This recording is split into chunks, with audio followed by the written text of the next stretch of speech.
Hi guys, I'm Kerry from Kerry Tries It, and in this video we are gonna watch something special. This is gonna be America, the Story of Us, episode 1. Before we start, I'm gonna announce something that this video unfortunately gonna be blurred because I'm doing my best to watch really cool, nice stuff for you with you guys on YouTube, but YouTube blocks lots of videos, and so to not be blocked or deleted, I have to blur it. And if you want to watch in a good quality, you can go on Rumble, and there you're gonna get better quality. Otherwise, if you find with a blurry video, I invite you to join me today and watch America, the Story of Us, episode 1. I'm so excited. Good evening. Over 200 years ago, the world waited and watched to Obama. see if an unlikely experiment called America would succeed. It has, not because success was certain or because it was easy, but because generations of Americans dedicated their lives and their sacred honor to a cause greater than themselves. This has been especially true in moments of great trial, when a ragtag group of patriots overthrew an empire to secure the right to life, liberty, and the pursuit of happiness. When an Illinois rail splitter proved for all time that a government of, by, and for the I people could see how would he's endure. reading. And when marchers braved beatings on an Alabama bridge in the name of equality, freedom, and justice for all. Moments like these remind us that our American story has never been inevitable. It was made possible by ordinary people who kept their moral compass pointed straight and true when the way seemed treacherous, when the climb seemed steep, and when the future seemed uncertain. People who recognized a fundamental part of our American character, that we can remake ourselves and our nation to fit our larger dreams. Tonight, and throughout the series, I hope you'll be inspired by these extraordinary men and women, and think about how this generation will write the next chapter in our great American story. Thank you, and enjoy the show. Yay!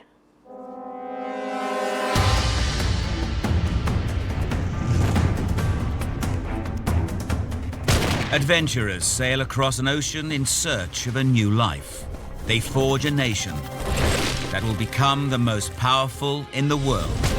But the pursuit of freedom turns in the world. Friends into foes. The price of American independence is war.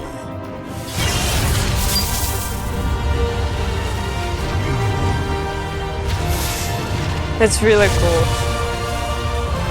I mean, not the war, but the way that they showed it.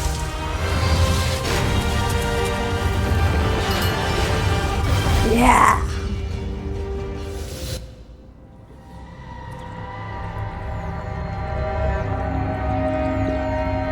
Rebels. Even fish wants to live near America. May 1610. A ship called the Deliverance sails toward America.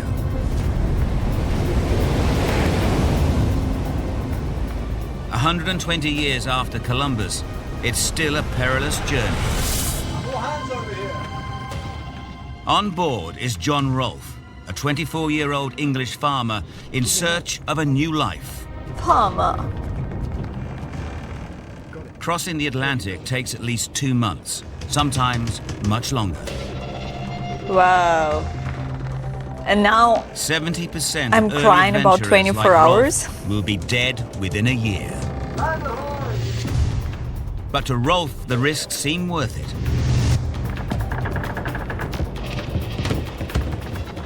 North America is a land of opportunity. Yeah.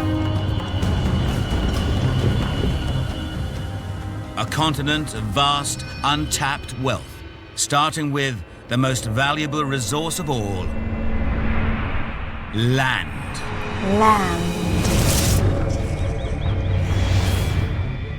A blanket of 50 billion trees covers half of what will become home to more than 300 million people.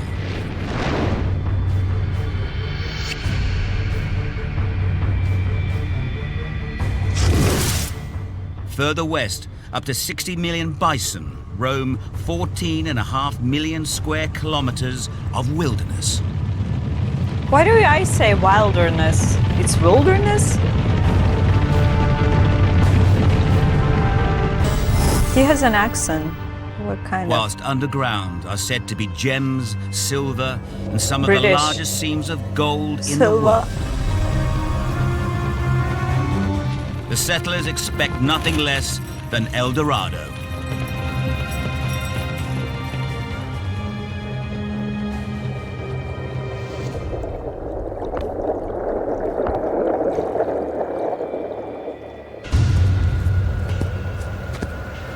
That's a beautiful movie. But what Rolf finds at the English settlement of Jamestown is hell on earth. 3 years before, the colony was founded by 500 settlers. Hello? When Rolf arrives, barely 60 remain. They've been through a winter of starvation.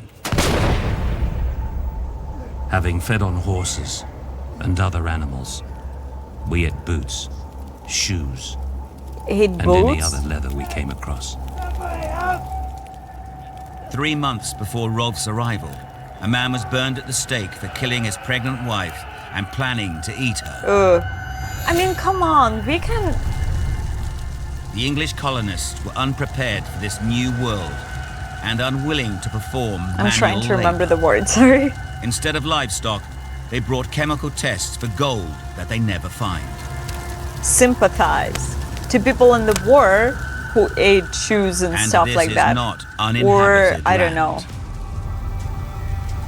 some plug. They've built Jamestown Plug? in the middle How of do a you call it? Native American empire. Yeah, like disease and stuff. 60 starving settlers, not when you're surrounded trying by to up find a 20,000 gold. members of the Powhatan Gold. Nation, armed with bows and arrows. Oh, so that are sorry. up to 9 You're times hungry. faster to reload and fire than an English mustard.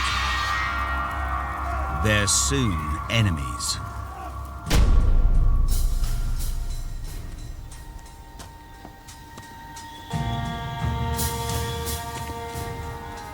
But John Rolfe's arrival is the beginning of a new approach. He's come with a plan.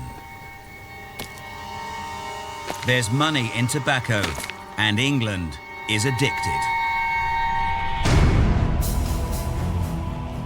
Up until now, it's only been grown in the Spanish colonies. Oh, that's so cool. The Spanish control the worldwide trade. They've even made selling tobacco seeds to foreigners punishable by death. But John Rolfe has got his hands on some. No one knows how. In the warm, humid climate and fertile soil around Chesapeake Bay and Jamestown, Rolfe's tobacco plants flourish. Plants. The first large harvest is worth more than $1 million in today's money. The great What? strength of America is our people. $1 million? Want to know what is the defining strength of America? It is our people, our immigrant tradition, our bringing in cultures from all over the world. I know what goes into making success. And when somebody's really successful, it's rarely luck. It's talent, it's brain power, it's lots of other things. In 1614, Rolfe marries the daughter of the king of the Powhatan Empire. Her name becomes legend, Pocahontas. Oh, Pocahontas! In 1616, Wow. the couple travel to England, where she becomes a celebrity. A portrait of her face advertising life in the new world. Shakespeare is inspired by the colony. England's rich invest money in it, and Virginia becomes the talk of London. A land of plenty. Where did people live Within before? 2 years, tobacco turns Indians. Jamestown from a starving Like, hellhole there was to nothing? America's first boomtown.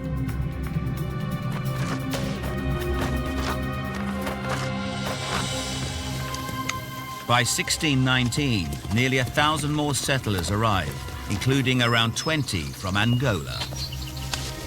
Mongolia? Or Angola, what did she say? They're slaves. But some of the first Africans in Virginia go on to own I don't know their Angola. own land. I know Mongola. 12 years after the founding of Jamestown, Africans were playing a shaping role in the creation of the colonies. That's pretty incredible. 30 years later, there are over 20,000 settlers in Virginia. America is founded on tobacco. For the next century and a half, it's the continent's largest export.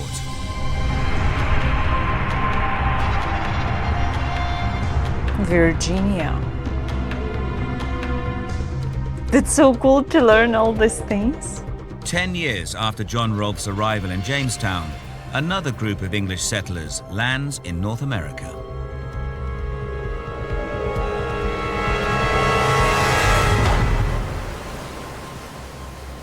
They come ashore on a deserted beach some 700 kilometers further up the coast. They name their new settlement Plymouth, after the English port they sailed from. These are a different breed of settler, a group of religious dissidents with faith at the center of their lives. They made the dangerous Atlantic crossing seeking freedom to practice their religion. Among them is a 24-year-old apprentice printer, Edward Winslow. He arrives on a boat called the Mayflower.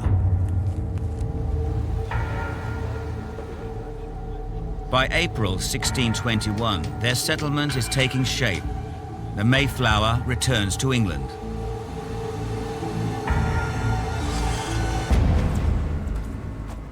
The Pilgrims are on their own, in an unknown land.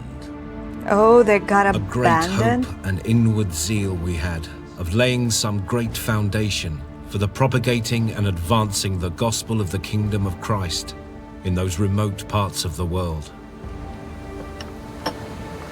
There are 19 families, goats, chickens, pigs and dogs.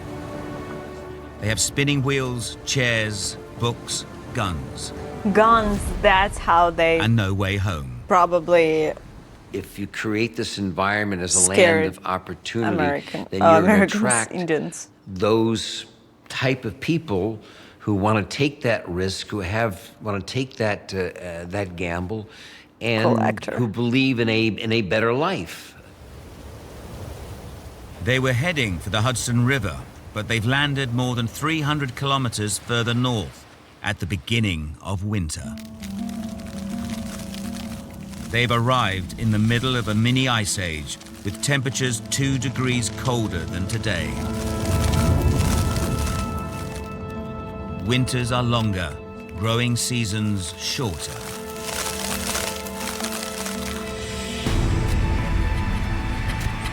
So familiar. The soil is poor.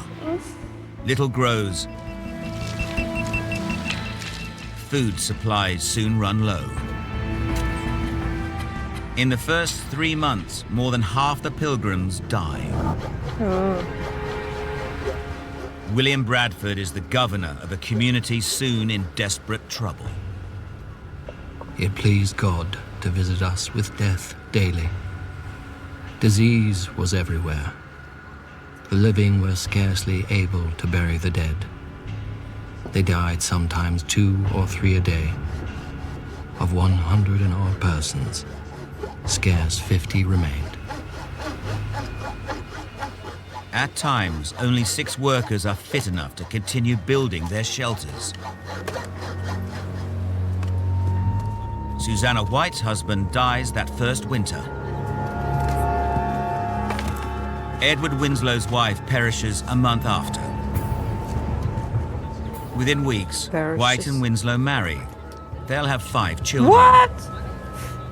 Today, more than 10% of all Americans can trace their ancestry back to these first 50 pilgrims. Wow.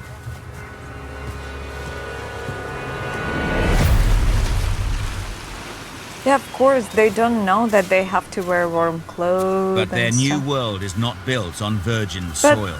Pilgrim, British, right? They don't have winter?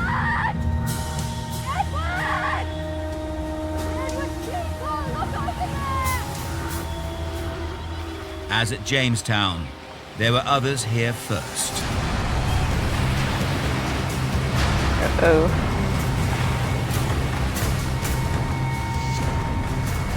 We have weapons too.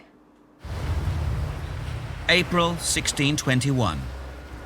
100 pilgrims have landed in North America. After 5 months of winter, barely half survive. They're also not the first Europeans to visit this coast. 5 years earlier, European explorers landed here and brought plague. Plague. Almost 9 out of 10 of the local people were wiped out.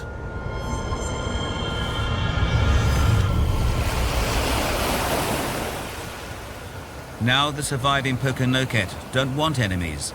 They want peace. They teach the English how to grow crops in sandy soil, using fish for fertilizer.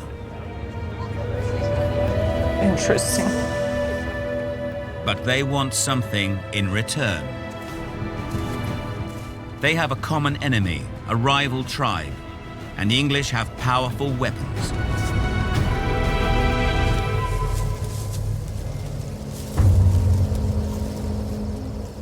The Pilgrims aren't soldiers, but in the new world they have to fight to survive.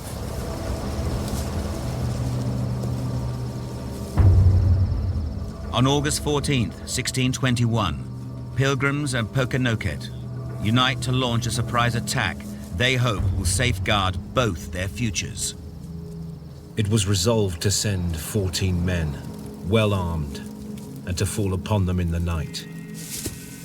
The captain gave charge, let none pass out.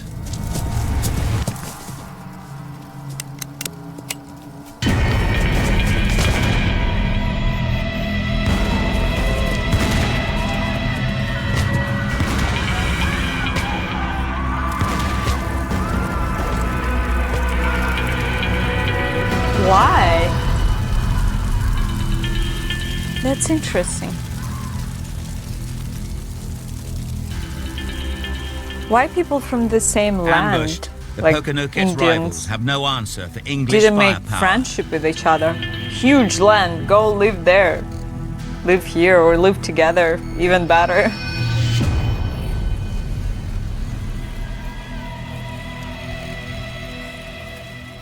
The successful raid is a chance for unlikely allies to find common ground.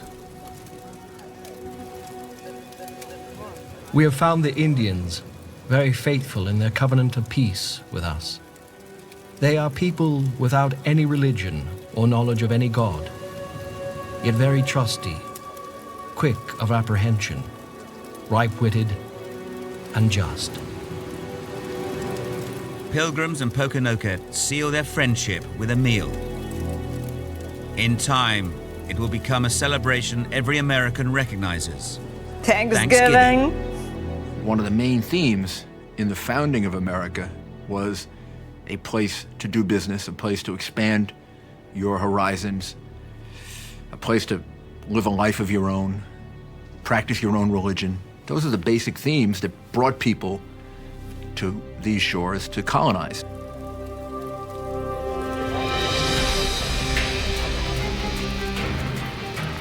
The success of these colonists begins a period of prosperity and rapid expansion. From Jamestown and Plymouth, their descendants spread out across the Atlantic seaboard. Ah, we Tens want of to. thousands more Europeans followed them across the Atlantic in search of a better life. Better life. We're still doing it.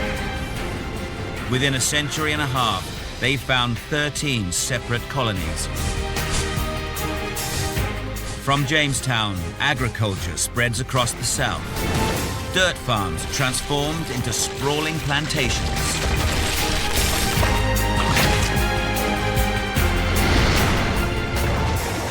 Irish, Germans, and Swedes push back the frontier. The Dutch bring commerce to a small island at the mouth of the Hudson River. First called New Amsterdam, it is soon renamed New York. Wow! Within a few generations, the colonists are an average of 2 inches taller than their English counterparts. Their children are twice as likely to reach adulthood. They're 20% wealthier and pay only a quarter of the tax.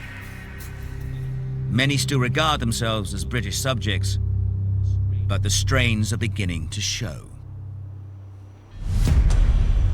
Nowhere more so than in Boston. Boston, I was gonna say Boston. May 9th, 1768. 7 generations after John Rolfe's first tobacco harvest, the British government has put up taxes.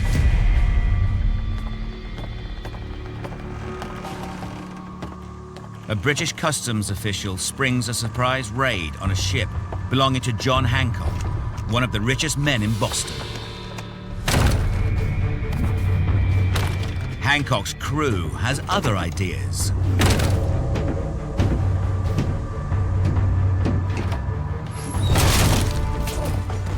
They're carrying 100 casks of imported wine and don't want to pay the duty. Hancock claims he's making a stand against unfair taxes imposed by a king nearly 5,000 kilometers away. To the British, he's just a common smuggler. The British seize Hancock's ship, triggering riots that sweep through Boston. We didn't want to pay taxes to a king and to a parliament where we didn't have a voice and we didn't have any representation. We have a natural resentment toward government, which was how we were born. The king responds by sending 4,000 redcoats to Boston. Boston was a city of commerce, culture, civilization, and revolution unfolding right before the eyes of the colonists and the eyes of the British. That's so interesting. Oh my goodness. Wow. In October 1768, British soldiers clamped down on Boston. It's a port crucial to the British Empire.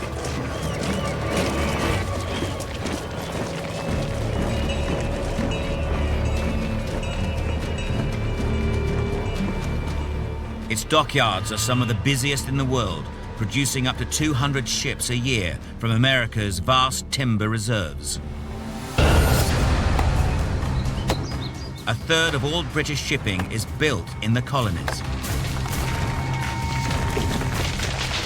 Timber fuels the 18th century global economy, much like oil does today.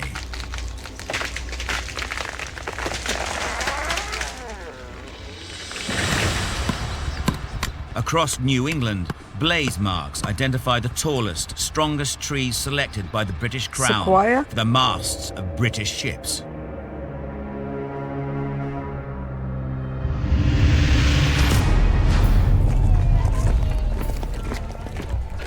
In Boston, there's one red-coated British soldier for every 4 colonists. It's a city under occupation. A prominent businessman, silversmith Paul Revere, watches the troops take control. They formed and marched with insolent parade. Drums beating, fifes playing, and colors flying. Each soldier having received 16 rounds of powder and ball. He is an upper middle class figure, someone who has risen through his own efforts, his own talent. He represents what we have created on our own with very little help from our cousins across the Atlantic. When revolution comes, That's so interesting, right? He is Revere British. will be at its center. He is from Great Britain, but he doesn't wanna serve to Great Britain. He's like, I move here. The American And colonies are critical to it's Britain's another economic culture now. prosperity. Right? Boston is a gateway to a market that accounts I for 40% want to go to of British Boston exports. because And like American ships, taxes are yachts, also all taken this by cool the British stuff. Crown. The American fishing fleet ships out thousands of tons of salted cod and returns with sugar and molasses to make rum. the British tax both.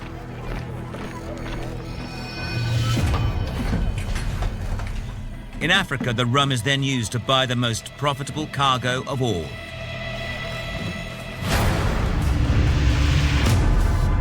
African slaves. Between 1700 and 1800, more than 250,000 Africans are brought to the American colonies, more slaves than all other immigrant groups combined.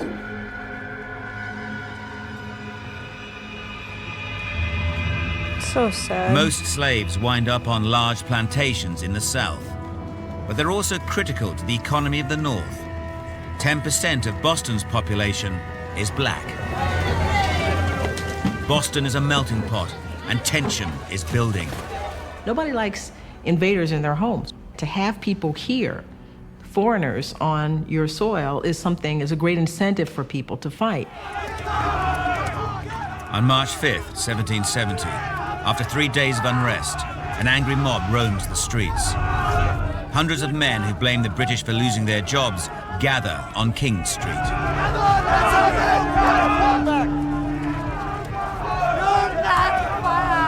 They face off against 8 redcoats who've been ordered not to fire. A 17-year-old wigmaker's apprentice, Edward Garrick, provokes a soldier.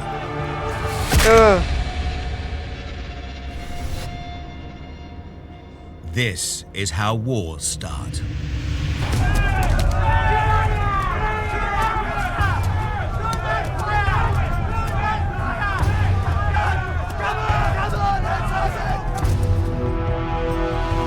I missed something. Private Why Hubert did they Gumroad lose job? is hit with a Because club. British brought more slaves? All job went to slaves?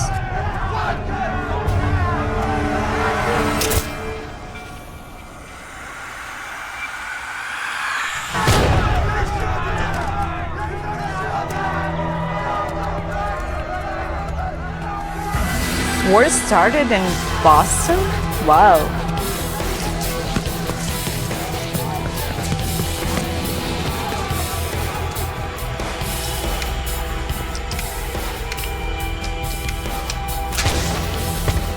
An African-American, Crispus Attucks, dies instantly.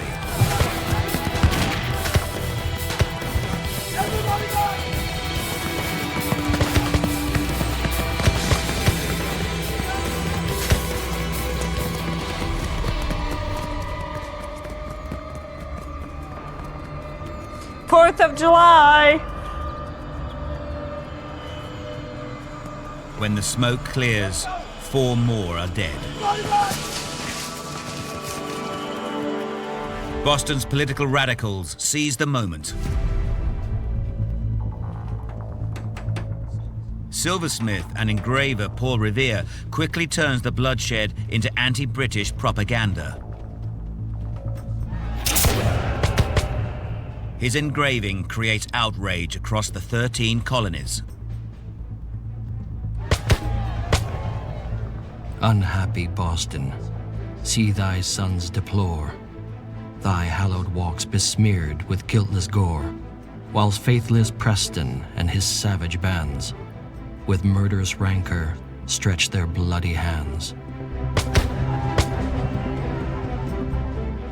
An explosive image with a title that says it all. The Bloody Massacre. Isn't it weird? British.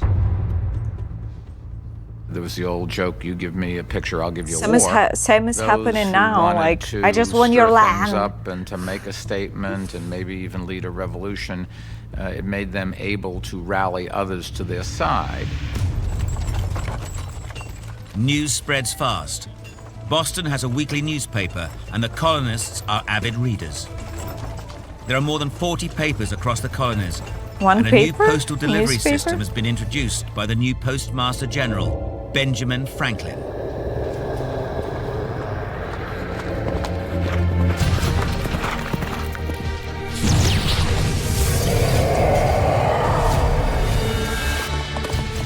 Night riders cut the delivery time in half. The communications network connecting the colonies is one of the best in the world. Before news reaches England, most of America already knows about the Boston Massacre. That's fast. It's a very American spirit of an idea, this idea that everybody should have access to knowledge. It's very much like that pioneering idea. Everybody should be able to make their way in the world. The massacre isn't the only Co-founder of explosive news to Wikipedia. come out of Boston. Everyone needs information. In December 1773, the Boston Gazette breaks another story that will fan the flames of rebellion. Britain has repealed all taxes except one, on tea.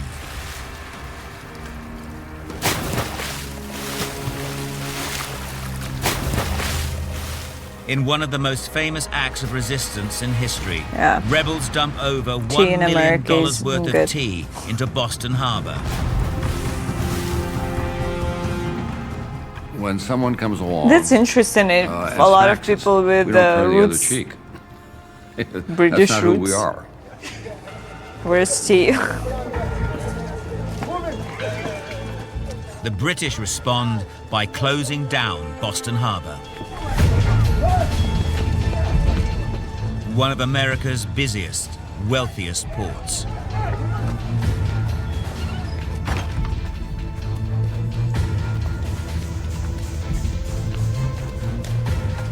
Come on out.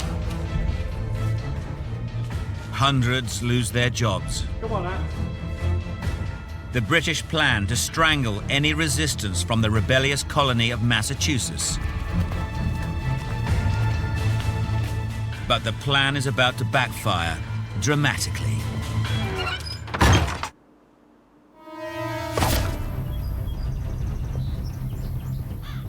It isn't just taxes fueling discontent with British rule.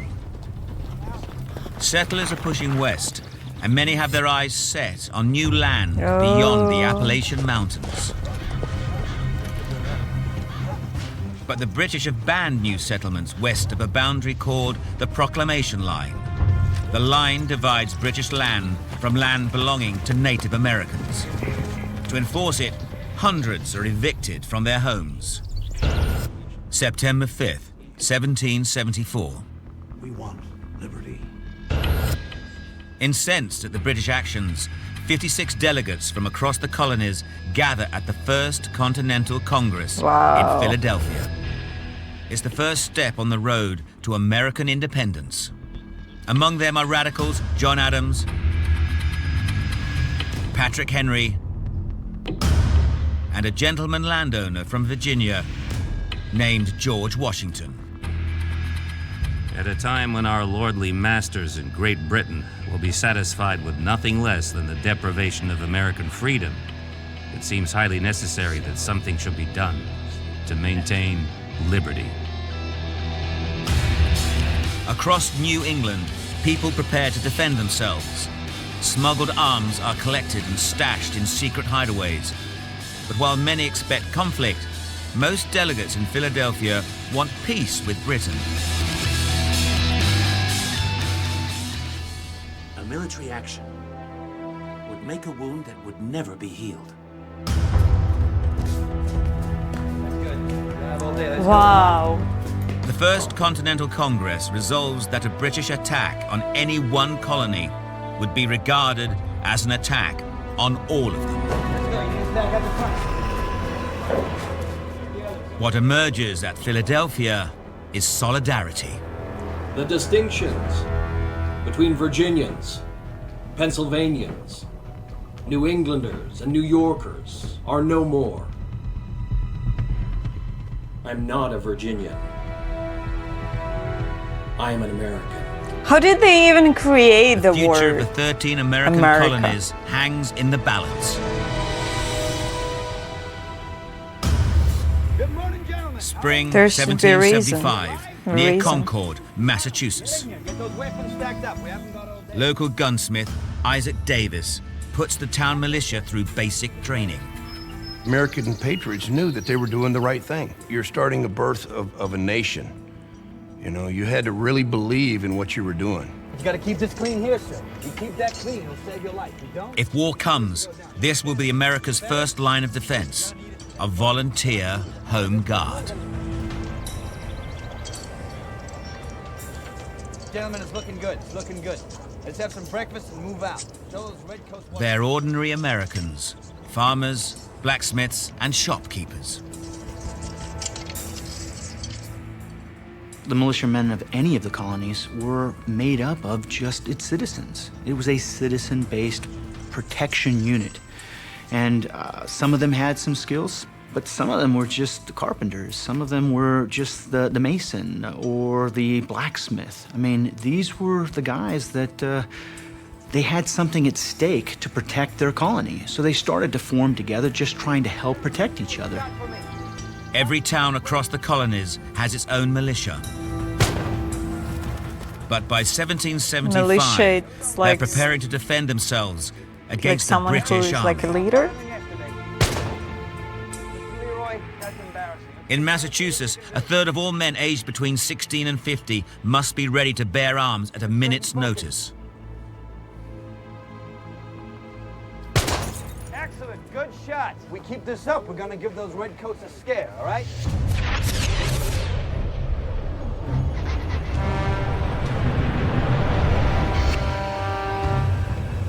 At midnight on April 19th, 1775, 900 British redcoats leave their Boston barracks for Lexington and Concord, about 30 kilometers away. Their orders: arrest the rebel leaders and seize their weapons.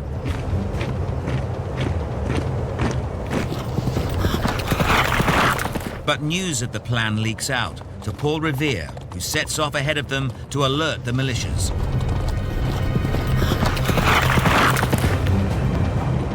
His warning spreads from town to town across the New England countryside.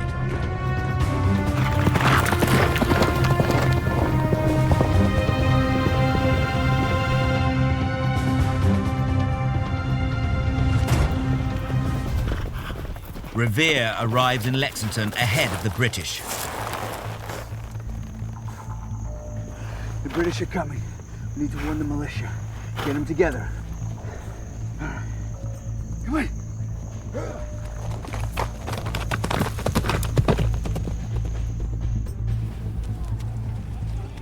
By 5 in the morning, 60 militia, commanded by Farmer John Parker, face hundreds of well-armed and highly experienced British redcoats.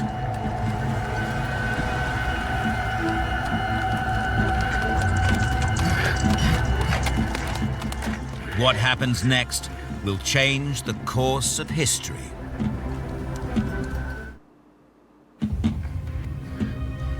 Sunrise, April 19th, 1775. On one side, 60 men, poorly armed and barely trained. On the other, hundreds of professional soldiers from the most powerful army in the world. An untested militia versus an army that in the past 20 years has fought to victory on 5 continents.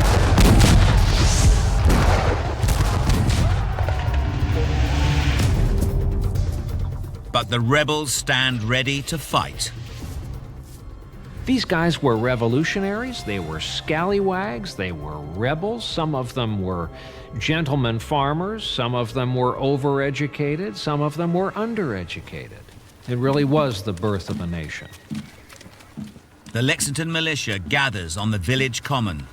Dairy farmers and shopkeepers, but also among them are free African Americans and slaves.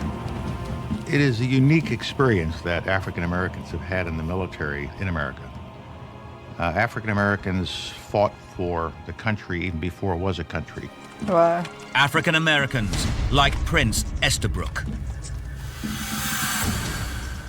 You give me training, you give me a weapon, and I can perform as well as you can, then there is no power on earth that's going to hold me down forever.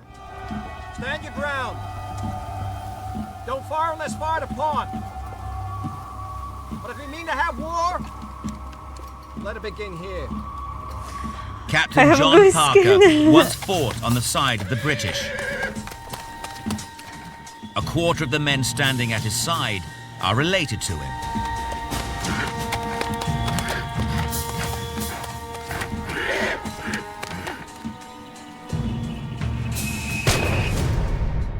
No one knows who fires the first shot at Lexington.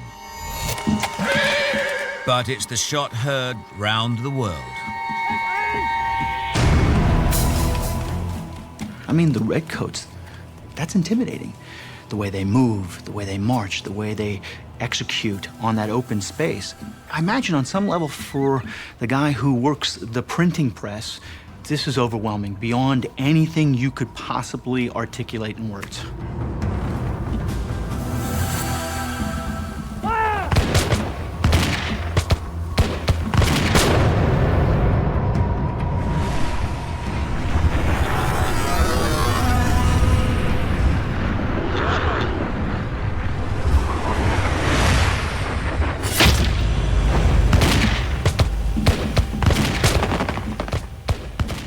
Prince Estabrook is hit in the first volley.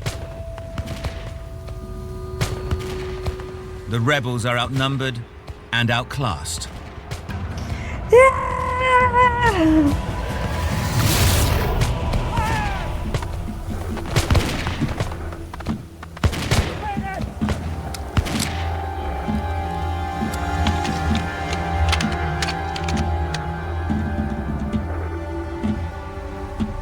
Oh.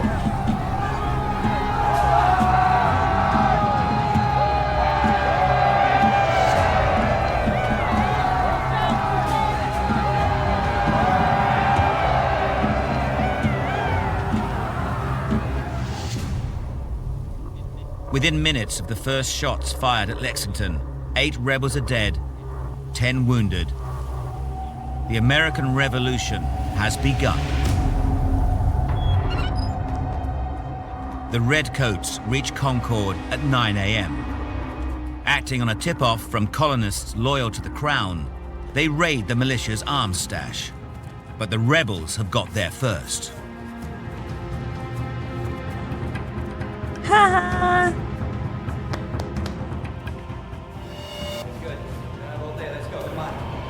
That's smart. They're gonna have somewhere their belongings.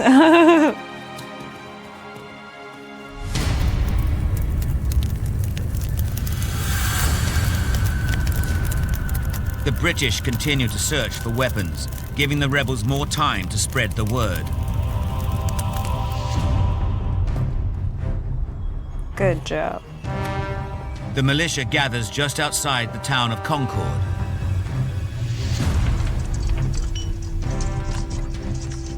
By late morning, more than 1,000 men have arrived from the surrounding villages.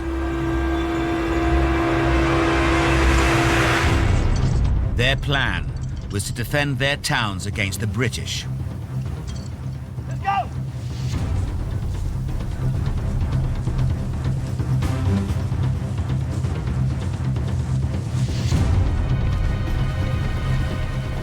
After Lexington, the stakes have changed. The British troops set off on their 30-kilometer march back to Boston.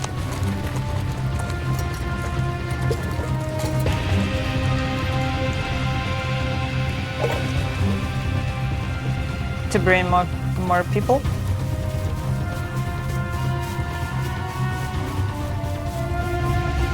And rebels take their revenge.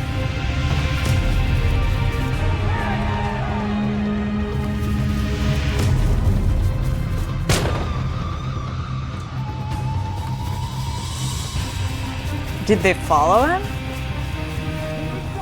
I thought they were not gonna do it. Wow. The deaths at Lexington unite these men against British rule.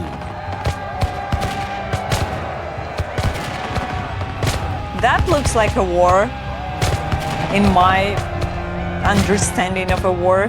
Like you're running, following someone, then start to fight. And all these beautiful wars with the like huge armies, they're waiting, staying, like by rules, go, stop, like this is real, more real.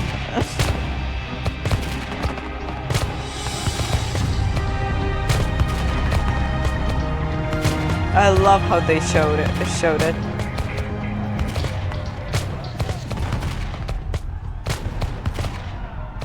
The rebels seized the upper hand, intent on making the British pay.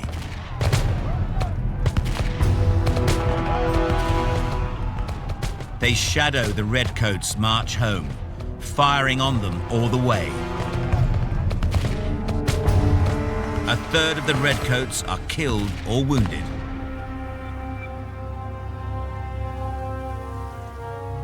Seven generations after the first settlers left England in search of prosperity and freedom, their descendants will have to fight for these rights.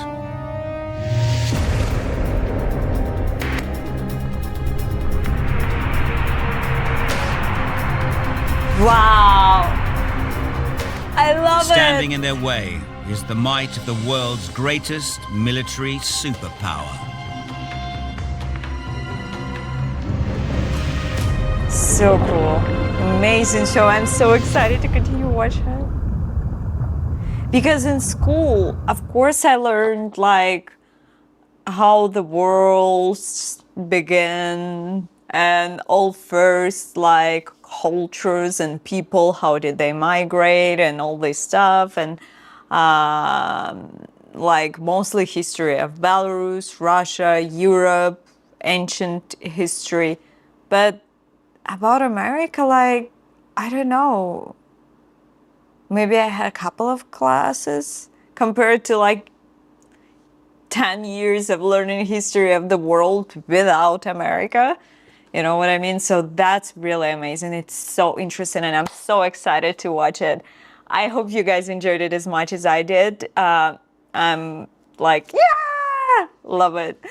Okay, don't forget about like, subscribe, and support me on Patreon, Venmo, buy me a coffee. If you like channel and if you like my videos, you can support me and buy me a coffee. You can go on Amazon wishlist. Also, if you want to have better quality of the video, you can go on Rumble. Also, in the next video, can't wait to film it. Thank you guys. Bye bye. See ya.